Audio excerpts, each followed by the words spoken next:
Un historiador protestante descubre la Iglesia Católica. Crecí como protestante evangélico en Birmingham, Alabama. Mis padres eran amorosos y devotos, sinceros en su fe y profundamente involucrados en nuestra iglesia. Me inculcaron el respeto por la Biblia, como la palabra de Dios, y el deseo de una fe viva en Cristo.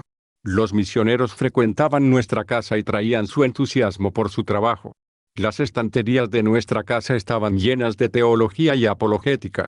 Desde muy temprana edad, absorbí la noción de que el llamado más elevado posible era enseñar la fe cristiana. Supongo que no es sorprendente que me convirtiera en historiador de la Iglesia, pero convertirme en católico fue lo último que esperaba. La iglesia de mi familia era nominalmente presbiteriana, pero las diferencias denominacionales significaban muy poco para nosotros. Frecuentemente escuchaba que los desacuerdos sobre el bautismo, la cena del Señor o el gobierno de la iglesia no tenían importancia mientras uno creyera el Evangelio. Con esto, quisimos decir que uno debe nacer de nuevo, que la salvación es solo por la fe, y que la Biblia es la única autoridad para la fe cristiana. Nuestra iglesia apoyaba los ministerios de muchas denominaciones protestantes diferentes, pero el único grupo al que ciertamente nos oponíamos era la Iglesia Católica. El mito de una recuperación protestante del Evangelio era fuerte en nuestra iglesia. Aprendí muy temprano a idolatrar a los reformadores protestantes, Martín Lutero y Juan Calvino, porque supuestamente habían rescatado al cristianismo de la oscuridad del catolicismo medieval. Los católicos eran aquellos que confiaban en las buenas obras, para llevarlos al cielo, que se dieron a la tradición en lugar de las escrituras, y que adoraron a María y a los santos en lugar de a Dios. Su obsesión con los sacramentos también creó un enorme impedimento para la verdadera fe y una relación personal con Jesús. No había dudas. Los católicos no eran verdaderos cristianos. Nuestra iglesia se caracterizó por una especie de intelectualismo seguro. Los presbiterianos tienden a tener una mentalidad bastante teológica, y los profesores de seminario, los apologistas, los científicos y los filósofos fueron oradores frecuentes en nuestras conferencias. Fue esta atmósfera intelectual la que atrajo a mi padre a la iglesia, y sus estanterías estaban llenas de las obras del reformador Juan Calvino, y del puritano Jonathan Edwards, así como de autores más recientes como B.B. Warfield, A.A. Hodge, C.S. Lewis y Francis Schaeffer. Como parte de esta cultura académica, damos por sentado que una investigación honesta llevaría a cualquiera a nuestra versión de la fe cristiana. Todas estas influencias me dejaron impresiones definitivas cuando era niño. Llegué a ver el cristianismo como algo parecido a la física newtoniana. La fe cristiana consistía en ciertas leyes eminentemente razonables e inmutables, y se te garantizaba la vida eterna siempre que construyeras tu vida de acuerdo con estos principios. También pensé que este era del mensaje claramente explicado en el libro de texto oficial de la teología cristiana, la Biblia. Solo la confianza sin sentido en la tradición humana o la indiferencia depravada podría explicar la incapacidad de cualquiera para comprender estas verdades simples. Había una extraña ironía en esta atmósfera altamente religiosa y teológica. Resaltamos que fue la fe y no las obras lo que salva. También confesamos la clásica creencia protestante de que todas las personas son totalmente depravadas, lo que significa que incluso sus mejores esfuerzos morales son intrínsecamente odiosos para Dios y no pueden merecer nada. Cuando llegué a la escuela secundaria, reuní estas piezas y concluí que la práctica religiosa y el esfuerzo moral eran más o menos irrelevantes para mi vida. No fue que perdí mi fe. Por el contrario, lo absorbí completamente. Había aceptado a Cristo como mi Salvador, y había nacido de nuevo. Creía que la Biblia era la palabra de Dios. También creí que ninguno de mis trabajos religiosos o morales tenía algún valor. Así que dejé de practicarlos. Afortunadamente, mi indiferencia duró solo unos pocos años, y tuve una reconversión genuina a la fe en la universidad. Descubrí que mi necesidad de Dios era más profunda que el simple seguro contra incendios. También conocí a una chica hermosa con quien comencé a ir a los servicios protestantes.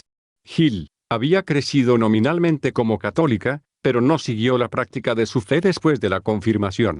Juntos, nos encontramos creciendo cada vez más en nuestra fe protestante, y después de unos meses, ambos nos desilusionamos con la atmósfera mundana de nuestra Universidad de Nueva Orleans. Concluimos que la escuela de Wheaton, del Medio Oeste y evangélica, proporcionaría un ambiente más espiritual, y ambos nos transferimos a la mitad de nuestro segundo año, Enero de 1991. Wheaton College es un faro para los cristianos evangélicos sinceros de diversos orígenes. Protestantes de muchas denominaciones diferentes están representados, unidos en su compromiso con Cristo y la Biblia. Mi niñez me había enseñado que la teología, la apologética y el evangelismo eran el llamado más elevado de un cristiano, y los encontré en abundancia en Wheaton. Fue allí donde primero pensé dedicar mi vida al estudio de la teología. También fue en Wheaton donde Gil y yo nos comprometimos. Después de graduarnos, Gil y yo nos casamos y finalmente encontramos nuestro camino en la Escuela de Divinidad Evangélica Trinidad en Chicago. Mi objetivo era obtener una educación en el seminario, y luego eventualmente completar un doctorado. Quería convertirme en uno de esos profesores de teología que habían sido tan admirados en la iglesia de mi juventud. Me lancé al seminario con abandono. Me encantaron mis cursos de teología, las escrituras y la historia de la iglesia, y prosperé gracias a la fe, la confianza y el sentido de la misión que impregnó la escuela. También abracé su atmósfera anticatólica. Estuve allí en 1994, cuando se publicó por primera vez el documento, Evangélicos y Católicos Juntos, y la facultad era casi uniformemente hostil a él. Veían cualquier compromiso con los católicos como una traición a la Reforma. Los católicos simplemente no eran hermanos en el Señor. Eran apóstatas. Acepté las actitudes anticatólicas de mis profesores de seminario, así que cuando llegó el momento de seguir con mis estudios, decidí centrarme en un estudio histórico de la Reforma. Pensé que no podría haber una mejor preparación para atacar a la Iglesia Católica y ganar conversos, que comprender a fondo las mentes de los grandes líderes de nuestra fe, Martin Luther y John Calvin. También quería entender toda la historia del cristianismo, para poder ubicar la Reforma en contexto. Quería mostrar cómo la Iglesia medieval había dejado la verdadera fe, y cómo los reformadores la habían recuperado. Con este fin, comencé mi doctorado en estudios en teología histórica en la Universidad de Iowa. Jamás me imaginé que la historia de la Iglesia de la Reforma me movería a la Iglesia Católica. Antes de comenzar mis estudios en Iowa, Gil y yo fuimos testigos del nacimiento de nuestro primer hijo, varón. Su hermano nació menos de 2 años después, y llegó una hermana antes de que nos fuéramos de Iowa. Ahora tenemos 5 hijos. Mi esposa estaba muy ocupada cuidando a estos niños, mientras yo me dedicaba casi por completo a mis estudios. Hoy veo que pasé demasiado tiempo en la biblioteca y no tuve suficiente tiempo con mi esposa, mis hijos pequeños y mi hija. Creo que justifiqué este descuido confiando en mi sentido de misión. Tuve un gran llamado, para dar testimonio de la fe a través del estudio teológico, y una visión intelectual de la fe cristiana y de mi deber cristiano.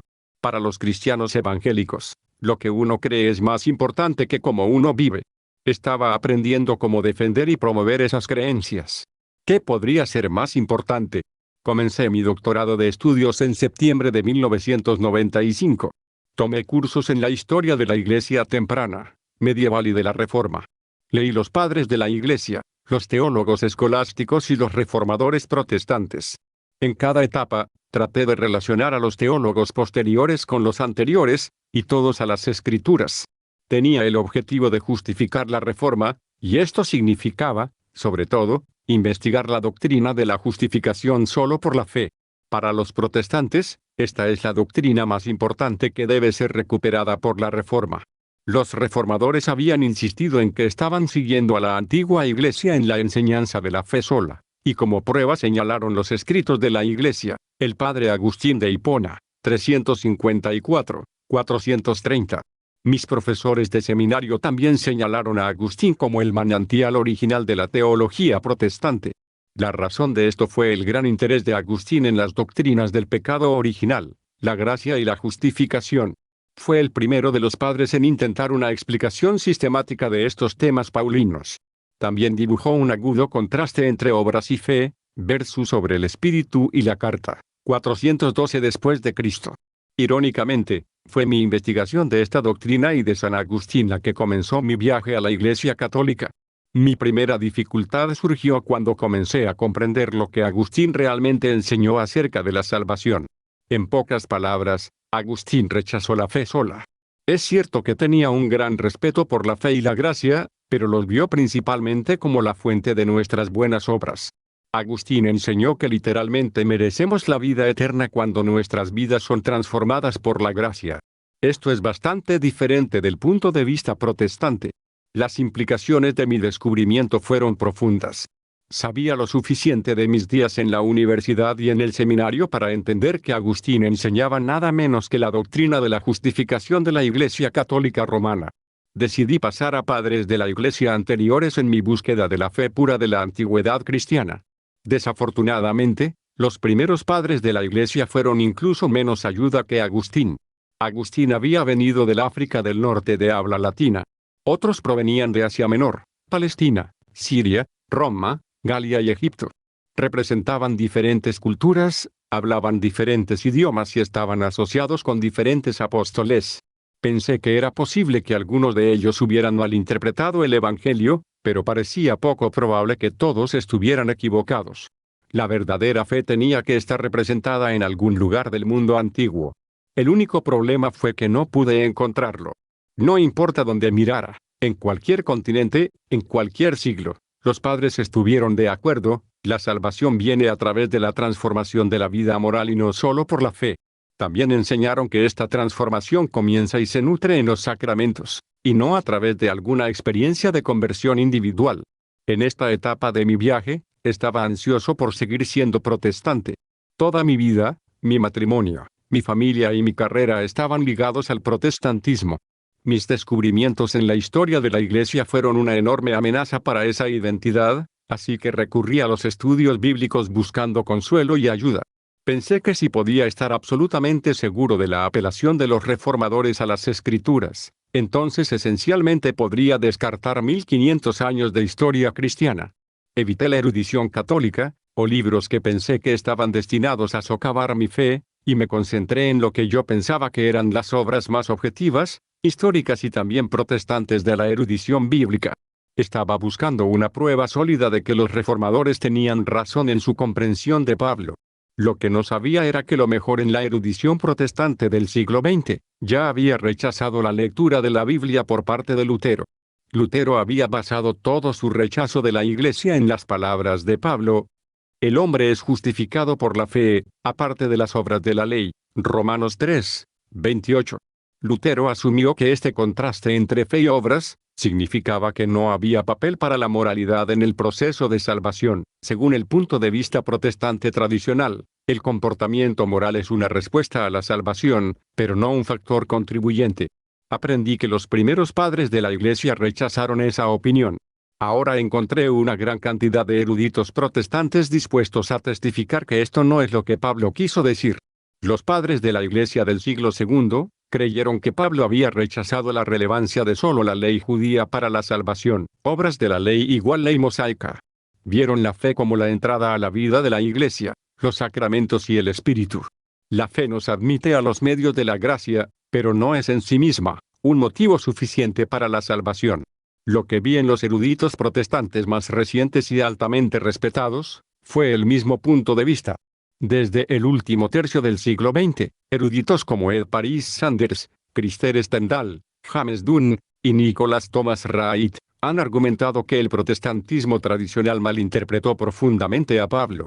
Según Stendhal y otros, la justificación por la fe se trata principalmente de las relaciones entre judíos y gentiles, no sobre el papel de la moralidad como condición de la vida eterna. Juntos, su trabajo ha sido referido como la nueva perspectiva de Pablo. Mi descubrimiento de esta nueva perspectiva fue un hito en mi comprensión de la Escritura. Vi, para empezar, que la nueva perspectiva era la antigua perspectiva de los primeros padres de la Iglesia. Comencé a probarlo en contra de mi propia lectura de Pablo, y encontré que tenía sentido. También resolvió la tensión que siempre he sentido entre Pablo y el resto de la Biblia. Incluso Lutero tuvo dificultades para reconciliar su lectura de Pablo con el Sermón del Monte, la Epístola de Santiago, y el Antiguo Testamento. Una vez que probé la nueva perspectiva, esta dificultad desapareció. A regañadientes, tuve que aceptar que los reformadores estaban equivocados sobre la justificación. Estos descubrimientos en mi trabajo académico fueron paralelos en cierta medida por los descubrimientos en mi vida personal. La teología protestante distingue fuertemente la creencia del comportamiento, y comencé a ver cómo esto me había afectado. Desde la niñez, Siempre identifiqué la teología, la apologética y el evangelismo como los más altos llamamientos en la vida cristiana, mientras que se suponía que las virtudes eran meros frutos de la creencia correcta. Desafortunadamente, descubrí que los frutos no solo faltaban en mi vida, sino que mi teología realmente había contribuido a mis vicios. Me había hecho crítico, orgulloso y argumentativo. También me di cuenta de que había hecho lo mismo con mis héroes. Cuanto más aprendía sobre los reformadores protestantes, menos me gustaban personalmente. Reconocí que mi propio fundador, Juan Calvino, era un hombre presumido y arrogante, que era brutal con sus enemigos, nunca aceptó responsabilidad personal, y condenaba a cualquiera que no estuviera de acuerdo con él. Se llamó a sí mismo profeta, y atribuyó la autoridad divina a su propia enseñanza. Esto contrasta bastante con lo que estaba aprendiendo acerca de los teólogos católicos. Muchos de ellos eran santos, lo que significa que habían vivido vidas de heroica caridad y abnegación. Incluso el más grande de ellos, hombres como Agustín y Tomás de Aquino, que reconocían que no tenían autoridad personal para definir el dogma de la Iglesia. Exteriormente, permanecí incondicionalmente anticatólico. Continué atacando a la Iglesia y defendiendo la Reforma, pero interiormente estaba en agonía psicológica y espiritual. Descubrí que mi teología y el trabajo de mi vida se basaban en una mentira, y que mi propia vida ética, moral y espiritual carecían por completo. Estaba perdiendo rápidamente mi motivación para refutar el catolicismo, y en cambio solo quería aprender la verdad. Los reformadores protestantes habían justificado su rebelión apelando a la Escritura sola. Mis estudios en la doctrina de la justificación me habían mostrado que la Escritura no era una guía tan clara como alegaban los reformadores. ¿Qué pasa si toda su apelación a la Escritura estaba equivocada? ¿Por qué, después de todo, traté a las Escrituras como la autoridad final? Cuando me hice esa pregunta, reconocí que no tenía una buena respuesta. La verdadera razón por la que apelé solo a las Escrituras fue que esto es lo que me habían enseñado. Mientras estudiaba el tema, descubrí que ningún protestante ha dado una respuesta satisfactoria a esta pregunta. Los reformadores en realidad no defendieron la doctrina de sola Escritura. Simplemente lo afirmaron. Peor aún, aprendí que los teólogos protestantes modernos que han tratado de defender la sola Escritura, lo hacen apelando a la tradición. Esto me pareció ilógico. Eventualmente, me di cuenta de que la sola Escritura ni siquiera está en las Escrituras. La doctrina es autorrefutante. También vi que los primeros cristianos no conocían más que la sola Escritura, que lo que sabían de solo la fe. En cuanto a cómo nos salvamos y cómo definimos la fe, los cristianos encontraron su centro en la Iglesia. La Iglesia era tanto la autoridad en la doctrina cristiana, como el instrumento de salvación. La Iglesia era el problema al que seguía volviendo. Los evangélicos tienden a ver a la Iglesia simplemente como una asociación de creyentes de ideas afines. Incluso los reformadores, Lutero y Calvino, tenían una visión mucho más fuerte de la Iglesia que esta, pero los cristianos antiguos tenían la doctrina más sublime de todas. Solía ver su énfasis en la Iglesia como no bíblico, contrario a la sola fe, pero comencé a darme cuenta de que era mi tradición evangélica la que no era bíblica. La Escritura enseña que la Iglesia es el cuerpo de Cristo, Efesios 4:12. Los evangélicos tienden a descartar esto como mera metáfora, pero los antiguos cristianos pensaban que era literal, aunque mística, verdadera. San Gregorio de Nisa pudo decir: el que contempla a la Iglesia realmente contempla a Cristo. Al pensar en esto, me di cuenta de que hablaba de una verdad profunda sobre el significado bíblico de la salvación. San Pablo enseña que los bautizados se han unido a Cristo en su muerte, para que también puedan estar unidos a Él en la resurrección. Romanos 6:3-6. Esta unión literalmente hace al cristiano un participante en la naturaleza divina. Segunda de Pedro 1:4. San Atanasio podría incluso decir: porque fue hecho hombre, para que nosotros fuésemos hechos Dios. La encarnación. 54:3. La antigua doctrina de la Iglesia ahora tiene sentido para mí, porque veo que la salvación en sí misma no es más que la unión con Cristo y un continuo crecimiento en su naturaleza. La Iglesia no es una mera asociación de personas de ideas afines. Es una realidad sobrenatural, porque comparte la vida y el ministerio de Cristo. Esta comprensión también dio sentido a la doctrina sacramental de la Iglesia. Cuando la Iglesia bautiza, absuelve pecados, o sobre todo, ofrece el santo sacrificio de la misa, Es realmente Cristo quien bautiza, absuelve, y ofrece su propio cuerpo y sangre. Los sacramentos no desvirtúan a Cristo. Ellos lo hacen presente. Las Escrituras son bastante claras en los sacramentos. Si los toma al pie de la letra, debe concluir que el bautismo es el baño de renacimiento y renovación por el Espíritu Santo. Tito 3, 5.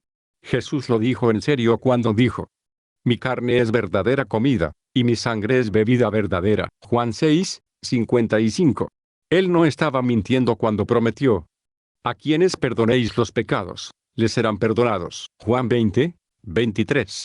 Así es exactamente como los antiguos cristianos entendieron los sacramentos. Ya no podía acusar a los antiguos cristianos de no ser bíblicos. ¿Con qué motivo podría rechazarlos? La antigua doctrina cristiana de la Iglesia también dio sentido a la veneración de santos y mártires. Aprendí que la doctrina católica sobre los santos es solo un desarrollo de esta doctrina bíblica del cuerpo de Cristo. Los católicos no adoran a los santos. Ellos veneran a Cristo en sus miembros. Al invocar su intercesión, los católicos simplemente confiesan que Cristo está presente y trabajando en su iglesia en el cielo. Los protestantes a menudo objetan que la veneración católica de los santos de alguna manera resta valor al ministerio de Cristo. Ahora entendí que lo contrario es verdad. Son los protestantes quienes limitan el alcance de la obra salvadora de Cristo, al negar sus implicaciones para la doctrina de la Iglesia. Mis estudios mostraron esta teología desarrollada en la devoción de la Iglesia antigua. Mientras continuaba mi investigación sobre Agustín, supe que este héroe protestante abrazó por completo la veneración de los santos. El erudito de Agustín, Peter Braun, nacido en 1935, también me enseñó que los santos no eran incidentales al cristianismo antiguo. Argumentó que no se podía separar el cristianismo antiguo de la devoción a los santos, y colocó a Agustín directamente en esta tradición. Braun demostró que esto no era una mera importación pagana al cristianismo, sino que estaba íntimamente ligada a la noción cristiana de salvación.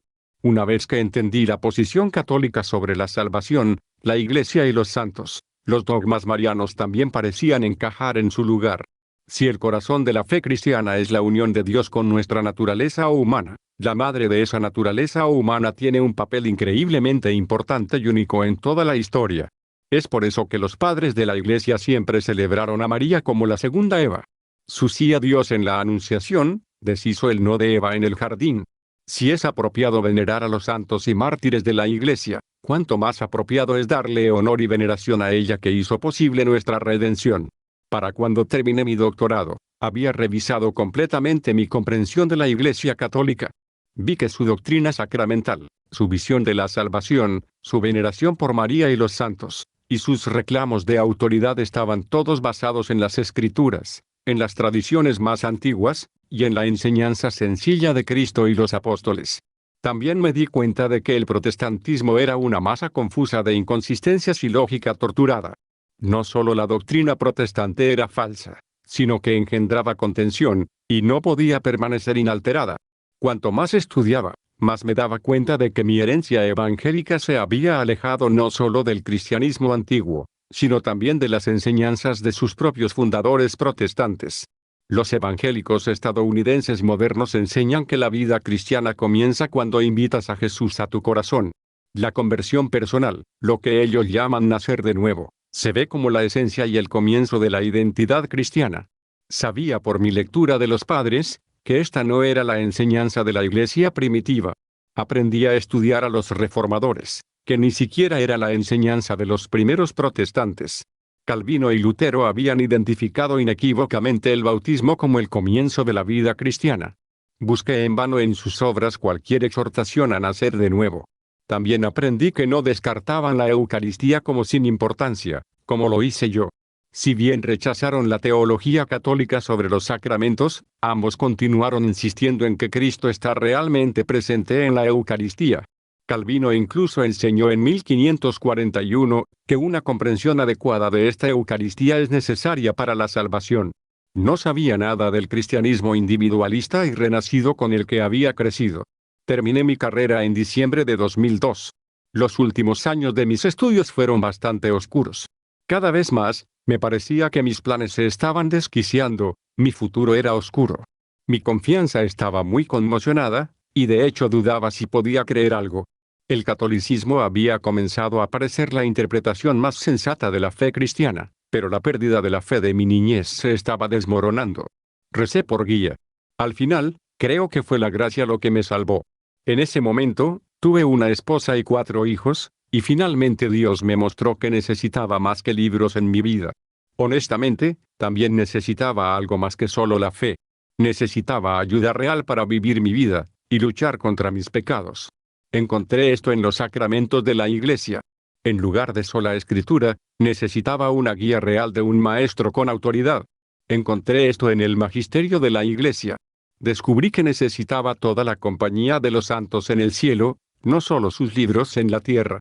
En resumen, descubrí que la Iglesia Católica estaba idealmente formada para satisfacer mis verdaderas necesidades espirituales. Además de la verdad, encontré a Jesús en su Iglesia, a través de su madre, en toda la compañía de sus santos. Ingresé a la Iglesia Católica el 16 de noviembre de 2003. Mi esposa también tuvo su propia reversión a las profundidades de la Iglesia, y hoy mi familia es feliz y entusiastamente católica. Estoy agradecido con mis padres por señalarme a Cristo y a las Escrituras. Agradezco a San Agustín por señalarme a la Iglesia,